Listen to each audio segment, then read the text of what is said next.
नमस्कार, मैं हूं पुण्य प्रसून वाजपेयी। बात एक ऐसे सर्वे की जो कि मौजूदा वक्त में अगर चुनाव हो जाए तो क्या स्थिति बनेगी, लेकिन उस स्थिति से भी आगे हम आज निकलेंगे। चेहरों को खोजा जाएगा। जो ये सर्वे किया गया, पहले हम उसके बारे में जानकारी दे दें कि दरअसल ये कार्वी और इंडिया टुडे के मिल के जरिए ये सर्वे किया गया और इस सर्वे का वक्त जो था वो 24 जनवरी से 5 फरवरी तक।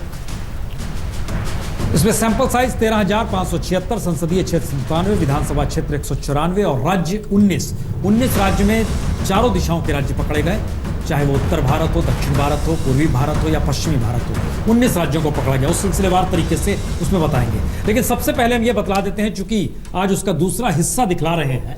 हमने जो कल दिखलाया उसमें इस बात का जिक्र था कि अगर चुनाव आज की तारीख में हो जाए तो किसको कितनी फीसदी वोट मिलेंगे। सबसे पहले फीसदी वोट देख लीजिए, जो कल हमारे साथ ना देख पाए। 286 सीट है, ये परसेंटेज ऑफ वोट नहीं, 286 सीट है। यूपीए 110 है, यानी बिल्कुल डबल है, 55 से 110 पहुंच रहा है। 286 का मतलब है कि दरअसल एनडीए 336 से खिसक कर 286 पर आ रहा है और अन्य का आंकड़ा जो है वह 152 से 147 पर आ रहा है।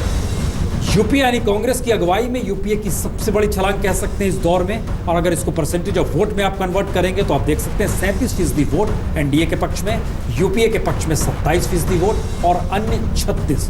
फिर यहाँ पे कहीं ना कहीं इस मौजूदा वक्त में गठबंधन की मौजूदगी आने वाले वक्त में हर जगह पे चुनाव पे असर डालेगी। बात इसके आगे की, और आज का जो सिलसिला हम शुरू कर रहे हैं उसमें सबसे बड़ा मुद्दा यही है कि वो कौन सा चेहरा है जिसको लेकर इस बात का जिक्र हो सकता है कि वो प्रधानमंत्री के लायक है, प्रधानमंत्री के तौर पर है। मौजूदा वक्त में प्रधानमंत्री मोदी है, तो इसके आगे की स्थिति, बेहतर उम्मीदवार प्रधानमंत्री के लिए कौन?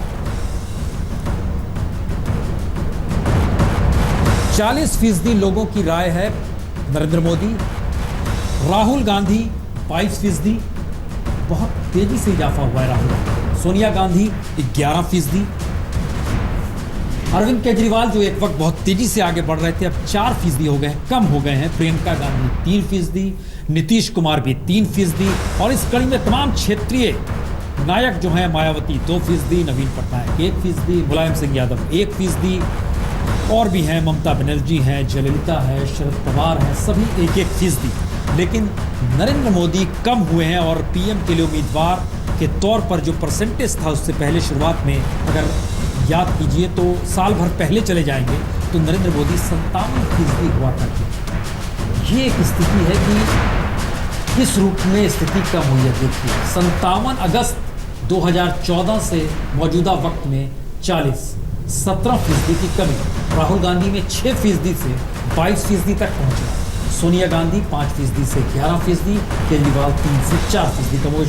बीच में कुछ बढ़ोतरी जरूर हुई थी, लेकिन ये कहीं ना कहीं राहुल गांधी इस दौर में जिन बातों का जिक्र कर रहे हैं, क्या उसका असर है, या आने वाले वक्त में क्या इसी तरह की राजनीति आगे बढ़ेगी? क्या ये एक चेतावनी है? सुधांशु त्रिवेदी जी, अगर जादू कम हो रहा है प्रधानमंत्री मोदी का, अगर सर्वे के मुताबिक राहुल गांधी का ग्राफ बढ़ रहा है, तो संकेत बहुत साफ है कि मौजूदा वक्त में कांग्रेस की राजनीति वैसे ही जाएगी जिसको आप खारिज कर रहे हैं पार्लियामेंट के अंदर और बाहर, और ये लाभ राहुल गांधी को मिल रहा है।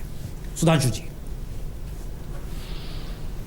देखिए, मेरा ये विचार है कि जो सर्वे आपका दिखाया गया है, अब मैं उसमें डिटेल्स में नहीं जाऊंगा, मगर भिन्न भिन्न सर्वे इधर पिछले कुछ दिनों में दिखाए गए। किसी में मोदी जी को 58% दिखाया गया, आपके सर्वे में कम आ रहा है, तो ठीक है, हम इस बात को मानते हैं। मगर मेरा ये मानना है कि आपके यहाँ जो प्रतिशत मत का दिखाया गया और जो सीटें दिखाई गई हैं, उसमें यदि हम स्टैंडर्ड मार्जिन ऑफ एरर 10% का ले लें तो लगभग वही चीज नजर आती है। अब जैसे अगर आप देखें कि यूपीए का आपने कहा कि आंकड़ा बढ़ा है, तो एक फैक्टर है, मुझे लग रहा है जिस तरफ लोगों का ध्यान कम जा रहा है, ये यूपीए में कौन बढ़ा है। जैसे बिहार जो एक बहुत बड़ा राज्य है जिसमें मत प्रतिशत और सीट दोनों पे असर डाला होगा, उसमें यदि आप, चूंकि अब यूपीए के पार्ट हो गया है महागठबंधन, तो सीट तो उनकी बढ़ी होगी कि कांग्रेस की बढ़ी है। इसलिए मुझे ऐसा प्रतीत होता है कि यदि इन दोनों फैक्टर्स को मिलाकर देखें तो जो बढ़ोतरी राहुल गांधी जी की आपके सर्वे में दिखाई गई है, मुझे थोड़ा उतना जो है युक्ति संगत नहीं। लेकिन सुधांशु जी, सीधे पॉइंट पे आइए ना। एक चेहरा है नरेंद्र मोदी, एक चेहरा है राहुल गांधी। अगर चेहरों की लड़ाई में आए तो इजाफा 2 बरस के भीतर राहुल गांधी के पक्ष में अगर इतना ज्यादा और मोदी का 17% कम होना है, चूंकि पूरी पार्टी, पूरी सरकार, पूरा गवर्नेंस केंद्र में मोदी है, इसलिए हम कह रहे हैं अगर वो कम हो रहा है तो ये खतरा नहीं है। देखिए, एक और भी यथार्थ हो सकता है, वो ये है कि हमारी सरकार का 1.5 वर्ष हो गया है, यानी जिसको आप लोग तथाकथित हनीमून पीरियड कहते हैं वह समाप्त हुआ है। तो उस कारण से भी एक ऐसा दौर आता है 1.5 वर्ष से और 2.5-3 वर्ष के बीच में, जब सरकार का हनीमून पीरियड समाप्त हो जाता है और जो हमने अच्छे कार्य शुरू किए हैं, जिनका आधार पहले 1 वर्ष में पड़ा है, उनका जो प्रभाव तीसरे वर्ष के अंत से मिलना शुरू होता है। तो इसलिए हो सकता है, अगर आपका सर्वे सही बोल रहा है, तो मैं उसको भी यदि विश्लेषित करूं तो इतना तो कहेंगे कि अभी भी प्रधानमंत्री नरेंद्र मोदी जी भी, यदि आप ही के सर्वे को भी सही मान लें, तो राहुल गांधी जी से लगभग 2 गुने की स्थिति में बैठे हुए हैं। अरे हुजूर, लेकिन आपके पास जितनी सीटें थी, आप देखिए सहयोगी आपके, चूंकि अरविंद वाजपेयी यहीं पर हैं, अरविंद जी साथ खड़े हैं बीजेपी के, माना यही गया कि आप लोगों को भी जो जीत मिली नरेंद्र मोदी के नाम पर ही 2014, अगर वो ग्राफ गिर रहा है तो आप लोग के लिए चिंता का विषय है? देखिए, सवाल ये है कि ग्राफ कितने % गिर रहा है, और अभी क्या है कि 3 साल चुनाव 3 साल बाद होना है। तो अभी सुधांशु जी ने बिल्कुल अच्छी बात की कि 1 साल में जिन प्रोजेक्ट की नींव पड़ी है उनका रिजल्ट आते आते 4 साल लग जाएंगे, और आप देखेंगे कि हर सेक्टर पे मोदी गवर्नमेंट जो कर रही है, एनडीए की गवर्नमेंट, वो हर सेक्टर में प्रोग्रेसिव वर्क कर रही है। रिजल्ट आएगा। देखिए, आप ये मान के, हर सेक्टर में प्रोग्रेसिव है तो रोहित वेमुला को लेकर आपकी पार्टी गुस्से में क्यों आ गई? देखिए, रोहित वेमुला का जहां तक सवाल है, हमने क्या कहा है कि इसकी जुडिशियल जांच होनी चाहिए, और हमने रोहित की बात नहीं की, हमने 9 सुसाइड केस हुए। आपने कहा दलितों की जो हालत है इस देश के भीतर, उस तरफ ध्यान दिया जाना चाहिए, तो इसमें क्या गलत कहा है? बिल्कुल गलत नहीं किया। गलत हमने, अगर रोहित जा रहा है तो कौन नहीं दे रहा? अगर सिचुएशन डेवलप होती है कि सुसाइड की एक छात्र ने, छात्र एक इस देश की एक और नजरिया सरकार का ठीक नहीं रहा, ये भी कहा गया। तो हमने ये भी कहा कि जुडिशियल जांच करिए, इन्वेस्टिगेशन में जो आएगा उसके बारे में जो रिजल्ट आएगा उस पर कार्रवाई की। पार्टी के नेता जब इतना सोच सकते हैं तो जनता भी तो कुछ सोच रही होगी। नहीं, तो जनता सोच रही है, बिल्कुल ठीक सोच रही है। जनता को रिजल्ट चाहिए। देखिए, बात समझिए, हमारा मतभेद क्या है कि 3 साल बाद जो रिजल्ट आएंगे, जब आप 4थे साल या 5वें साल के अंत में जब डिस्कस करेंगे, तब आप देखिएगा कितना फर्क है। ये परसेंटेज वहीं दोबारा रिवाइव करके बल्कि उससे ज्यादा बढ़ने वाला है। ओके, संजय निरुपम जी, जिस तेजी के साथ ग्राफ राहुल गांधी का बढ़ा है और जिस हिसाब से नरेंद्र मोदी का घटा है, ये आप लोग के लिए बेहतरीन स्थिति क्यों बन रही है?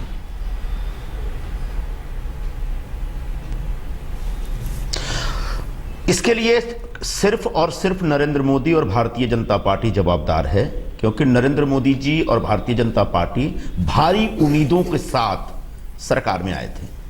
पिछले 1.5-2 वर्षों का अगर आप हिसाब किताब देखें तो हर मोर्चे पर सरकार फेल हुई है।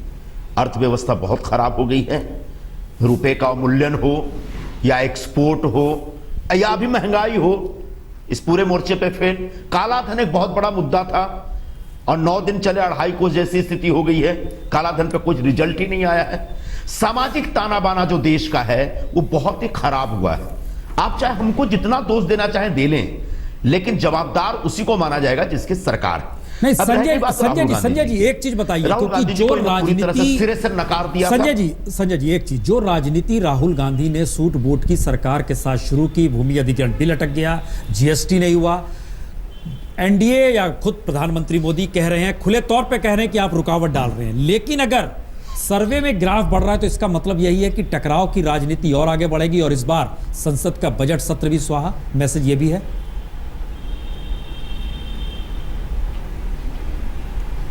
ईश्वर करे टकराव की राजनीति न हो, क्योंकि ये देश के हित में नहीं है, लेकिन इसकी पहली और आखिरी जवाबदारी सरकार की बनती है। सूट बूट की राजनीति करने की बात अगर राहुल जी ने कही मोदी जी के ऊपर इशारा देते हुए, तो उसका कारण यह है कि सरकार की जो पूरी प्राथमिकता है वो, उसमें उस प्राथमिकता के खांचे में कहीं किसान नहीं दिख रहा है, कहीं दलित नहीं दिख रहा है, कहीं गरीब नहीं दिख रहा है, बड़े बड़े कॉर्पोरेट हाउसेस दिख रहे हैं। तो लैंड बिल का विरोध करना कांग्रेस पार्टी की एक अपनी सैद्धांतिक भूमिका थी।